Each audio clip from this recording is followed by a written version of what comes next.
BPC অতিরিক্ত মুনাফা ও অপচয় বন্ধ হলে জ্বালানি তেলের দাম লিটারে 15 টাকা পর্যন্ত কমানো সম্ভব। সিপিডির গবেষণায় এসব তথ্য উঠে এসেছে। বৃহস্পতিবার রাজধানীর একটি হোটেলে মতবিনিময়ে বিইআরসির গণশুনানিতে জ্বালানি তেলের দাম নির্ধারণের তাগিদ দেন বিশেষজ্ঞরা। দেশে প্রতি লিটার ডিজেল কেরোসিন বিক্রি হচ্ছে 105 টাকায়, অকটেন ও পেট্রোলের দাম যথাক্রমে 127 ও 131 টাকা। বাংলাদেশ পেট্রোলিয়াম কর্পোরেশন বিপিসি গত বছর প্রায় 4,600 কোটি টাকা মুনাফা করেছে। এবছরও তাদের মুনাফা হবে প্রায় 4,000 কোটির ঘরে। কিন্তু কমছে না জ্বালানির দাম। গেল মার্চ থেকে প্রতি মাসে জ্বালানি তেলের দাম নির্ধারণ করছে জ্বালানি ও খনিজ সম্পদ মন্ত্রণালয়। জ্বালানি বিশেষজ্ঞরা বলছেন, প্রতি বছর সরকার এ খাতে 14,000 কোটি টাকার শুল্ক কর আদায় করে। তারপরও তেল বিক্রিতে অতিরিক্ত মুনাফা অযৌক্তিক। কোনো ইম্পোর্টেড কন্ডেন্সেট ওনারা ব্যবহার করেন না। বিপিসি সেখান থেকে প্রচুর পয়সা প্রফিট করছেন। জনগণের পয়সা। এই প্রাইসিংগুলো হওয়া উচিত বার্কের মাধ্যমে। বিগত সরকার ব্যবসায়ীদের সরকার ছিল, তারা তাদের স্বার্থ সংরক্ষণ করতে যে নানা ধরনের পরিবর্তন, পলিসি, আইন তারা করার দরকার মনে করেছে। কিন্তু আজকের সরকারের তারই ধারাবাহিকতায় তেলের মূল্য, ডিজেলের মূল্য, পেট্রোলের মূল্য, কেরোসিনের মূল্য তার নিজের হাতে কেন রাখতে হবে? বিপিসি চেয়ারম্যানের দাবি, বড় মজুদ সক্ষমতা না থাকায় জ্বালানি তেল আমদানিতে দর কষাকষির সুযোগ কম। আমরা যদি তেলের মূল্য সঠিক রাখতে চাই তাহলে কিন্তু আমাদের পিলফারেজ কমাতে হবে, আমাদের ওয়েস্টেজ কমাতে হবে, বা বাংলা কথায় যদি বলি চুরি কমাতে হবে। তার জন্য আসলে অটোমেশনের বিকল্প নাই। যে কোনো ইউটিলিটি তাদের অন্যায্য খরচ তার উপরে চাপিয়ে দেওয়ার চেষ্টা করতেছে, নিঃসন্দেহে কনজিউমার এটাতে আপত্তি করে বাধা দেওয়ার চেষ্টা করবে। বিআরসি সকল পক্ষকে শুনেই কিন্তু এই প্রাইসিংটা ঠিক করবে। মতবিনিময়ে দেশের বাজারে বিক্রি হওয়া জ্বালানি তেলের মান নিয়েও প্রশ্ন তোলেন আলোচকরা। 88-এর উপরে যেত না, ওই তেল কিন্তু আমাকে দেওয়া হয়তো 100 অক্টেন হিসাবে। Hari Saha, independent news, Dhaka.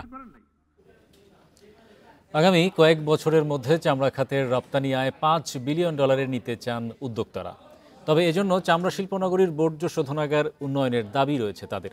বৃহস্পতিবার রাজধানীর ইন্টারন্যাশনাল কনভেনশন সিটি বসুন্ধরায় আয়োজিত 10ম লেদারটেক বাংলাদেশ এক্সপোতে এসব কথা বলেন চামড়া শিল্পের উদ্যোক্তারা।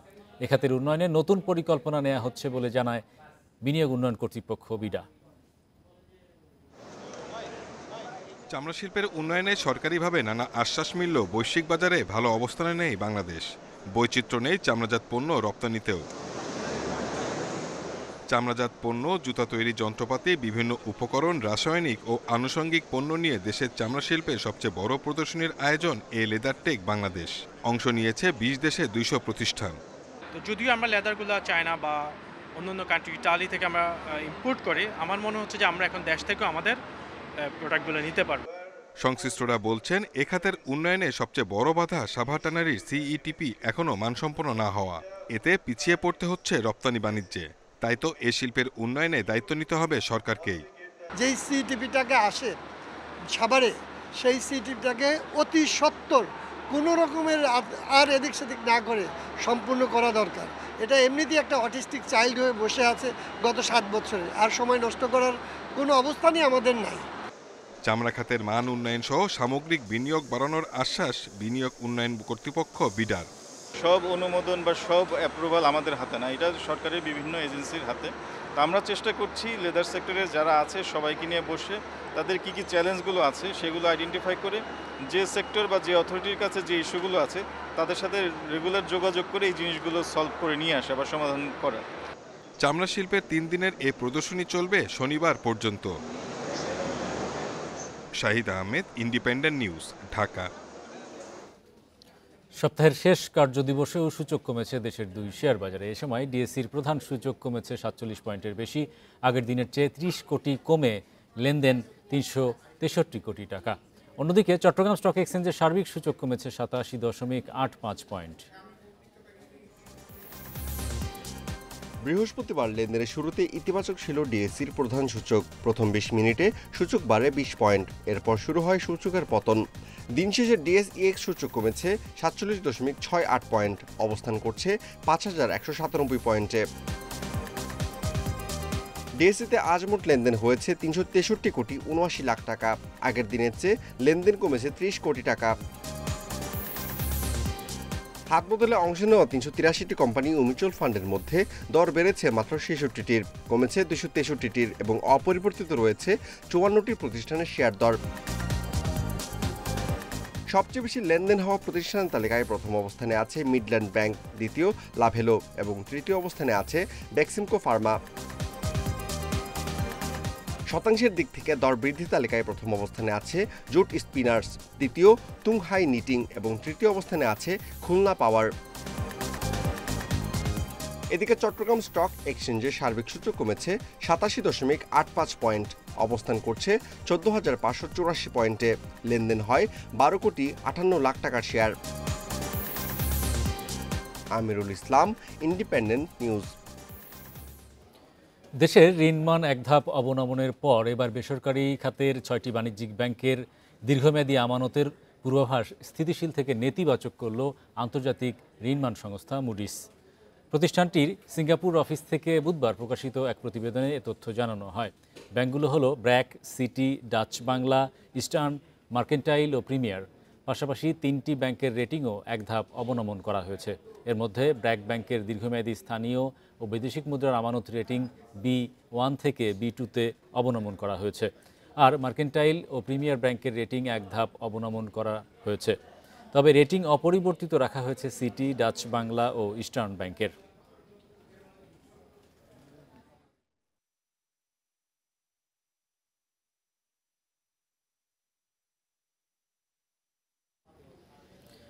ডলার সংকট, এলসি জটিলতা আর উচ্চ শুল্ক হারের কারণে চট্টগ্রাম বন্দর দিয়ে খেজুরের আমদানি গেল বছরের তুলনায় নেমে এসেছে অর্ধেকে। এতে আগামী রমজানে ঘাটতি হতে পারে বলছেন আমদানিকারকরা। তবে এখনো পর্যন্ত সময় থাকায় শঙ্কা দেখছেন না কর্তৃপক্ষ। এই অর্থ বছরে নভেম্বরের তৃতীয় সপ্তাহ পর্যন্ত চট্টগ্রাম বন্দর দিয়ে 23,639 টন খেজুর আমদানির অনুমতি চেয়েছেন আমদানিকারকেরা। এই তথ্য বন্দরের উদ্ভিদ সঙ্গ নিরোধ কেন্দ্রের। এরই মধ্যে আমদানি হয়েছে 2,837 টন। গত বছর একই সময়ে আনা হয়েছিল 4,500 টনের বেশি খেজুর। আমদানিকারকরা বলছে, আগে প্রতি কন্টেইনার খেজুরে 2 থেকে 3 লাখ টাকা শুল্ক দিতে হতো। সেখানে 2023 সাল থেকে কেজি প্রতি $2.5 থেকে $4 পর্যন্ত শুল্ক গুনতে হচ্ছে। এতে প্রতি কন্টেইনারে শুল্ক বেড়ে দাঁড়িয়েছে 60 থেকে 70 লাখ টাকা। এই কারণে আগ্রহ হারিয়েছেন ব্যবসায়ীরা। গত বছর থেকে খেজুরের ডিউটি কিন্তু এমনভাবে বাড়ালো যেটা সাধারণের ক্রয় ক্ষমতার ভিতরে আসলে নাই। তো রমজানে যেহেতু মেন আইটেম খেজুর এবং এখন যেহেতু অন্তর্বর্তীকালীন সরকার আছে, তারাও হয়তো জনগণের ব্যাপারটা চিন্তা করবে। আমদানি করে নিয়ে আসলাম, আপনি আমার 150 টাকা কস্টিং হয়েছে, আপনি বলবেন যে সেটা 100 টাকা বিক্রি করেন, তাহলে ব্যবসায়ীরা কিছুতেই আমদানি করবে না, তাহলে সেটা এক ধরনের এফেক্ট করবে। এরই মধ্যে যতটা অনুমতি নেওয়া হয়েছে সেই পরিমাণ আমদানি হলে খেজুরের ঘাটতি থাকবে না, বলছে উদ্ভিদ সঙ্গ নিরোধ কেন্দ্র। আমদানি অনুমতিপত্র যথাসাধ্য আমদানি অনুমতিপত্র দেওয়া আছে এবং সেই অনুসারে আমদানিকারকগণ আমদানি করতেছে। আমদানিকারকরা আশা করি সমস্ত খেজুর যদি আমদানি করে, তো আশা করি যে খেজুর পর্যাপ্ত পরিমাণে পাওয়া যাবে বাজারে। দেশে বছরে খেজুরের চাহিদা প্রায় 50,000 টন। এর মধ্যে সবচেয়ে বেশি চাহিদা থাকে রমজান মাসে। অনুপম শীল, ইন্ডিপেন্ডেন্ট নিউজ, চট্টগ্রাম। ক্ষেত থেকে আনা কৃষকের পণ্য সুলভ মূল্যে জনগণের জন্য, এই স্লোগানে পঞ্চগড়ে চালু হলো ন্যায্য মূল্যের বাজার। সকালে জেলা প্রশাসক সাবেত আলী বাজারের উদ্বোধন করেন। জেলা সম্মিলিত স্বেচ্ছাসেবক ফোরামের সহযোগিতায় পঞ্চগড় সরকারি অডিটোরিয়ামে মেলার আয়োজন করা হয়। ন্যায্য মূল্যের বাজারে প্রতি কেজি আলু 55 টাকা, সিম 60, করলা 20, কাঁচামরিচ 65, লাল শাক 30, পালং শাক 25, বাঁধাকপি 40, মূলা 35 টাকা করে বিক্রি করা হয়। স্থানীয় বাজারের তুলনায় এ বাজারে 10 থেকে 20 টাকা কমে শাকসবজি কিনতে পেরেছেন ক্রেতারা। প্রতি শুক্র ও শনিবার এই বাজারে চলবে বেচাকেনা।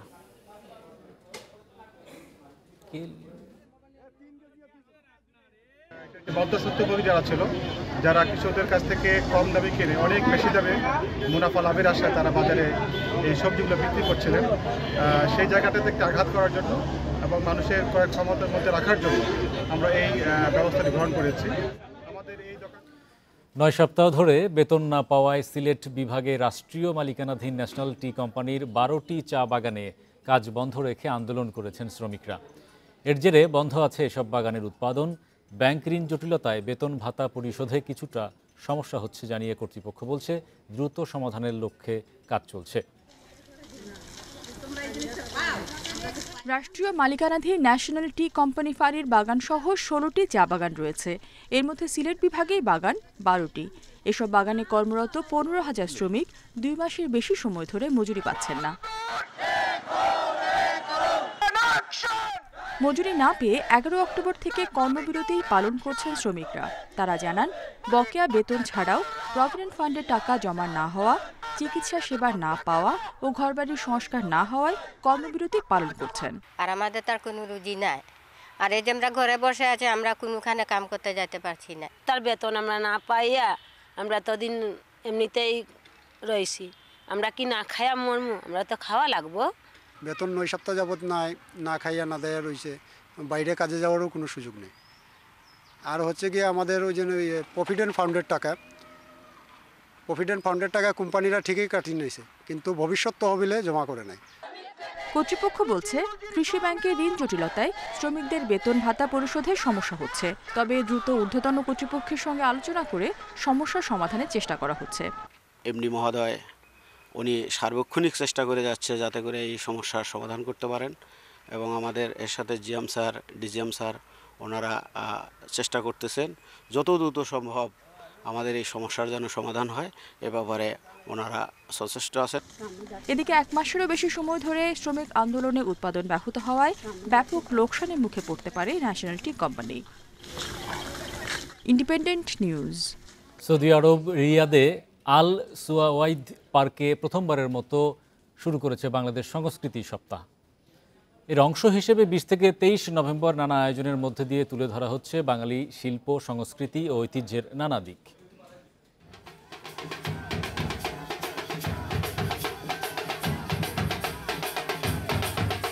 এ যেন মরুর বুকে এক টুকরো বাংলাদেশ।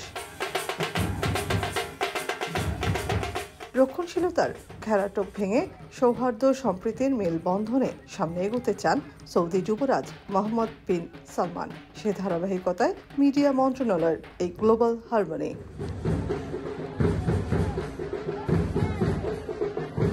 দক্ষিণ এশিয়ার 3 দেশ বাংলাদেশ, ভারত ও পাকিস্তান ছাড়াও সৌদি সরকারের সাংস্কৃতিক বিনিময়ের এই উদ্যোগে অংশ নিচ্ছে 9টি দেশ। এতে তুলে ধরা হচ্ছে দেশটিতে থাকা অভিবাসীদের বৈচিত্র্যময় ঐতিহ্য। প্রবাসী বাংলাদেশিরা বলছেন, দেশ থেকে বহু দূরে নিজ সংস্কৃতির এই আয়োজনে অনুপ্রেরিত তারা, যেখানে সুরের মূর্ছনায় মঞ্চ মাতাচ্ছেন দেশীয় শিল্পীরা। 4 দিনের নানা পর্বে হাজির থাকছেন একাধিক স্বনামধন্য শিল্পী। এই অনুষ্ঠানটা যখন আমরা আসি মনে হয় যখন আমরা নিজের দেশে আসি। ঠিক আছে, যে আয়োজনটা করছে মনে করেন খুবই ভালো এবং খুবই এক্সাইটেড। সৌদি আরবের অর্থনীতিটারে আমরা অনেক আরো আগায় নিতেছি, আমরা কাজ করতেছি, আমরা কাজের দিক দিয়া সব দিক দিয়ে আমরা ভালো। শুধু সাংস্কৃতিক আয়োজন নয়, গ্লোবাল হারমনিতে বিনিময় হচ্ছে বাঙালি কৃষ্টি। বসেছে মেলা, দেখা মিলছে পিঠাপুলি, গহনা থেকে শুরু করে পাহাড়ি সব স্বদেশি পণ্যের। সব বাংলাদেশি মানুষ এখানে আসতেছে, সবার সাথে দেখা হচ্ছে, মনে হইতেছে যে এটা বাংলাদেশি, যে সৌদি আরব সেটা মনে হচ্ছে না। যে এত বড় একটা প্রোগ্রাম হচ্ছে, সবাই বাংলাদেশি এখানে আইসা এখন দেখতেছে, এটা তো একটা বাংলাদেশের একটা গর্ব, একটা সৌন্দর্য, কি একটা আনন্দ, এটা আমাদের বাংলাদেশের জন্য। 12 অক্টোবর শুরু হওয়া 45 দিনের এই আয়োজন শেষ হবে 30 নভেম্বর। এই উৎসব সারা বিশ্বে নজর কাড়বে বলেও আশা সৌদি সরকারের। গ্লোবাল হারমনি শিরোনামের এই আয়োজনের মূল লক্ষ্যই সৌদি আরবের উন্নয়নে বাংলাদেশি অভিবাসীরা যে ভূমিকা রাখছে সেই অবদানের প্রতি শ্রদ্ধা জানানো। তেমনটাই জানাচ্ছিল দেশটির মিডিয়া মন্ত্রণালয়। Nafiza Dobla, Independent News, Riyadh, সৌদি আরব।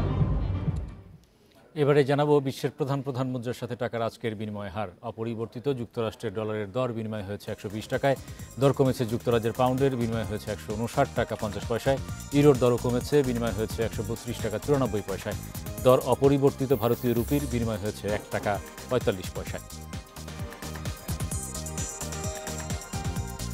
এই ছিল আজকের অর্থনীতি সারাদিনে। আমন্ত্রণ আমাদের পরের আয়োজন।